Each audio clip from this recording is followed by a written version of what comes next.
Last time you were here, you said that ESPN First Take, they should let you host a show or get rid of Skip or Stephen A. I saw you tweet something of that nature. You said that? I did? Something to that effect. I think it was get rid of Stephen A. It was something to that effect. I don't believe that, man. I was saying when y'all are away, you know, I know when you got to go away. Yes. I can feel it. Yes. You know. Hey, I believe you, bro. He's away when he's here. So. So you might as well come on and hang out.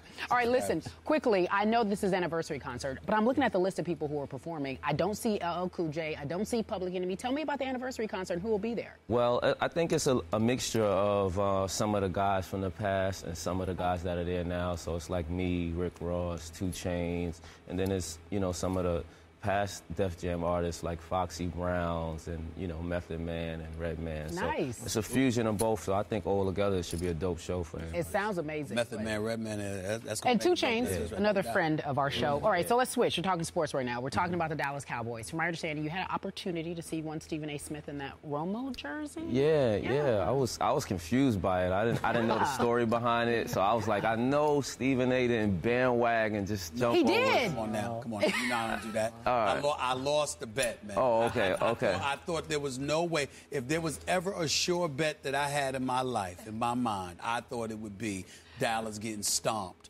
by Seattle Sunday. Matter of fact, I was so confident in it, I gave Skip the 8 points. The 8 points. And which I did not need. Not only did they not cover, they lost. I mean, I love Cam Chancellor, Richard Sherman and those boys are no joke, but I don't know how I feel about that. Yeah, they let you down a little bit. They let me down a lot. I thought Halloween that came early or something. Oh, it was for the show, right? Yeah. Right. So the Cowboys are ranked 3 in the power rankings this week. Week 7, they're number 3.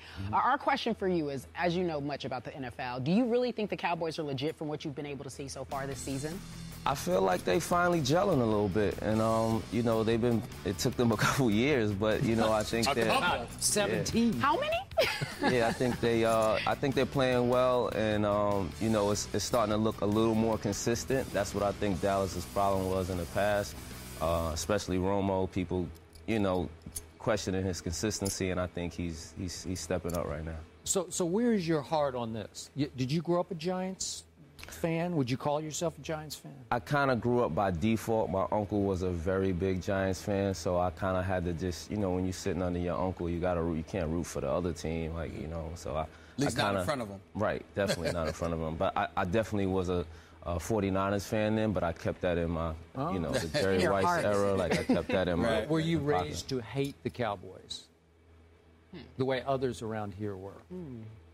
Nah, I don't think I was raised to hate them, but they were in this same division and the same.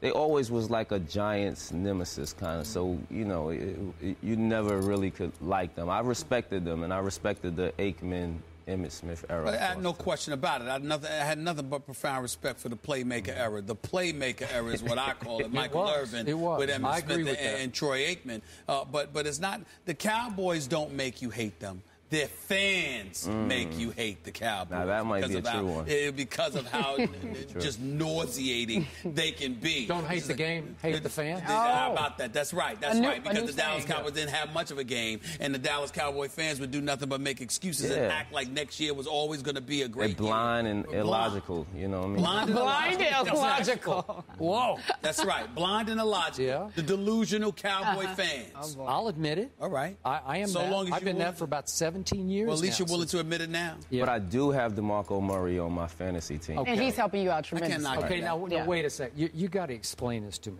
Yeah. And I'm the first to admit, I'm not a fantasy fan. No. You play, I play. Don't. No. I don't.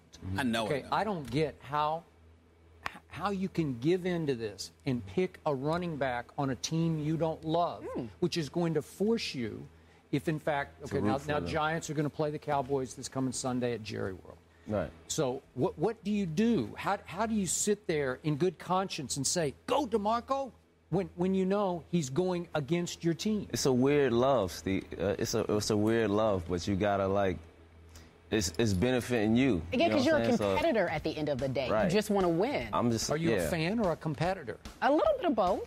I don't get it. Nothing wrong. It's a little bit of both. Yeah, there's a lot wrong. Everybody doesn't have to be you. Huh? No. Yeah, you'll take it too deep and you won't be able to play like that. I would. Too seriously, yeah. So, do you think I've gone too far with my Cowboy love? Or am I just being loyal? I think you're being loyal, and I think you're in the same boat that Steven was talking about with the Cowboys fans, that, you know, they have tunnel vision when it comes to Cowboys, and that's how I see it. Okay, now I have criticized Tony Romo much on this show, and I did conclude 2 years ago that I don't believe Tony Romo is capable of winning a Super Bowl.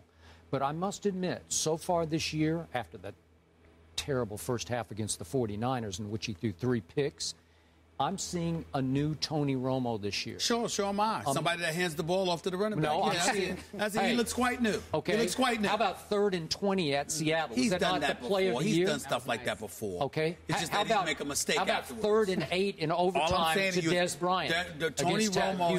Tony Romo has performed well and has put out a lot of great plays over the years. It's just that he also would mess up. And I want to see him in a big game, too. How about because in the previous years, he has, when they counted, I don't know if you could count on Romo. So. Well, I agree. So are you not counting on Romo this year? Oh, yeah, you know, so here's the problem. Dallas has got me pinned down. Here's the reason why. You are pinned down. I like that. Because they can give the ball to DeMarco Murray. So because they can give the ball to DeMarco Murray, and I don't get to just see Tony Romo step back and have to fling that ball to come to the rescue, we got a problem. Because as long as you got DeMarco Murray to hand the ball over to, guess what? Tony Romo, what's the chances of you making a mistake with that? Right. That's the issue.